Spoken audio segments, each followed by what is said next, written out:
பிரியமானவர்களே, இயேசு கிறிஸ்துவின் நாமத்தினாலே இந்த நாளிலும் கூட நான் உங்களை வாழ்த்தி ஆசீர்வதிப்பதோடு கூட உங்களை நான் உற்சாகப்படுத்துகிற வார்த்தையானது, உடைந்த உள்ளங்களை கர்த்தர் உருவாக்குகிறார்.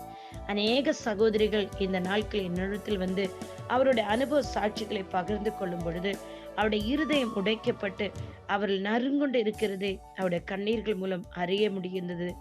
அநேக சகோதரிகள் தள்ளப்பட்டு, கைவிடப்பட்டு, வெறுக்கப்பட்டு, ஒதுக்கப்பட்ட சூழ்நிலையில் காணப்படுகிறார்கள்.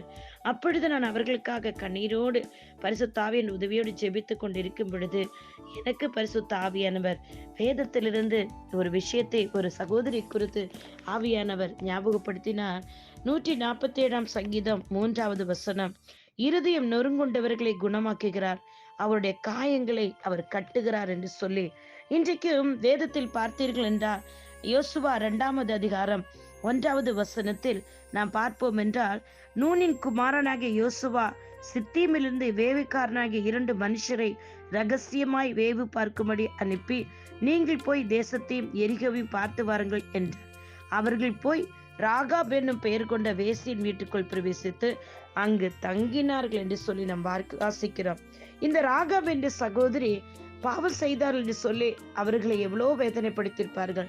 அவர் எவ்வளவு தூரம் வெறுத்து ஒதுக்கப்பட்ட சூழ்நிலை அந்த சகோதரி இருந்திருக்கலாம். அவர்களுடைய இருதயமும் இதே போலதான் உடைந்து நொறுங்கப்பட்டதாய் காணப்பட்டிருக்கும். ஆனால் இந்த ராகாபின் வீட்டில் அவர்கள் பிரவேசித்து தங்கினார்கள் என்று சொல்லி பார்க்க முடியுது. இன்றைக்கு இவர்களை போல நீங்களும் பாவம் செய்து வெறுத்து ஒதுக்கப்பட்டு தள்ளப்பட்ட சூழ்நிலை இருக்கலாம். ஆனால் நிச்சயமாக என் தேவனாகிய கர்த்தர் உங்களை அதிலிருந்து தூக்கி வெளியே கொண்டு வருவார். உங்களை மற்றவர்களுக்கு ஆசீர்வாதமாய் வைப்பார். மனிதன்தான் பாவத்தை பார்ப்பான், மனிதன்தான் முகத்தை பார்ப்பான். என் தேவனாகிய கர்த்தரோடு இருதயத்தை பார்ப்பார். நிச்சயமாக இந்த வார்த்தையை கேட்கிற அநேக சகோதரிகள் விசுவாசத்தோடு இருங்கள். நீங்கள் பட்ட அவமானங்கள், பிசாசின் வல்லமையினால் கட்டப்பட்டு நீங்கள் செய்த பாவ காரியங்கள் இருந்து என் தேவனாய் கர்த்தர் உங்களை விடுதலையாக்கி வெளியே கொண்டு வரும் பொழுது பாருங்கள், ஒரு சரித்திரமே இங்கே உருவாக்கப்படுகிறது ராகாபின் மூலம். இதே போலதான் உங்கள் மூலமே என் தேவனாய் கர்த்தர் ஒரு சரித்திரத்தை உருவாக்க அவர் சித்தமுள்ளவராய் இருக்கிறார்.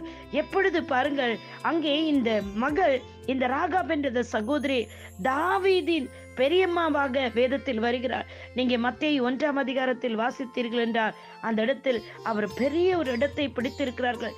பிரியமான சகோதரனே, சகோதரியே, பாருங்கள், ஈசாய் தாவீதின் ராஜாவை பெற்றான்.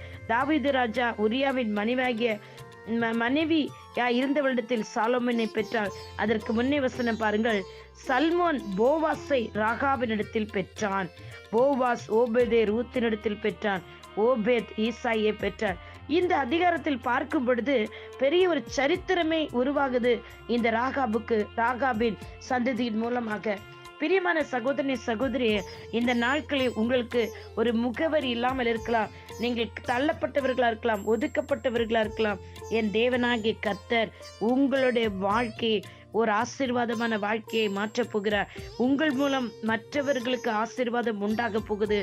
நீங்கள் செய்த பாவங்களை நீங்கள் அறிக்கையிட்டு ஒப்பு கொடுத்து ஜெபிக்கும் பொழுது நீங்கள் தேவனுடைய கண்களுக்கு, அவருடைய பார்வைக்கு முன்பாக ஆசீர்வதிக்கப்பட்டவர்களாக, பாவங்கள் எல்லாம் அவருடைய ரத்தத்தினால் கழுகப்பட்டு உங்கள் மேல இருந்த எல்லா களங்கங்களும் நீக்கப்பட்டு உங்களையும் கர்த்தர் ஆசீர்வதித்து உங்களுடைய பேரை அவர் பெருமைப்படுத்துவார். இன்றைக்கும் இருதய நொறுங்கொண்ட நிலையில் காணப்படுகிறீர்களா?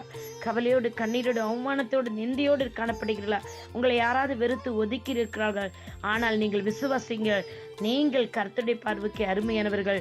அவருடைய கரத்தில் அலங்காரமான கிரீடமா, ராஜமுடியுமா இருக்கிறீங்க. உங்களுடைய பேர்களை அவர் பெருமைப்படுத்தி ஒரு சரித்திரமே உங்கள் மூலம் உருவாக போகுது. கர்த்தர் தாமே உங்களை ஆசீர்வதிப்பாராக. இயேசு கிறிஸ்து நாமத்தில் பிதாவே, இந்த நாளில் இவர்கள் ஒவ்வொருவரையும் கர்த்தர் ஆசீர்வதிக்கும்படி நான் செபிக்கிறப்பா. ராகாபை போல ஒரு சரித்திரம் உருவாக்குகிற கிருபையை தேவன் இவர்களுக்குள் வைத்திருக்கிறேன். நீர் இவர்களை வெளிப்பட செய்ய போறதற்காக ஸ்தோத்திரமாப்பா. தொடர்ந்து இவர்களை ஆசீர்வதிங்க, வழி நடத்துங்க. இயேசு கிறிஸ்துவின் மேல ஜெபங்கேளுங்க பிதாவே, ஆமேன். God bless you all. உங்களுடைய சகோதரி இவாஞ்சலிஸ்ட் ஷீலா ரொசாரியோ. ஆமேன், ஆமேன், ஆமேன்.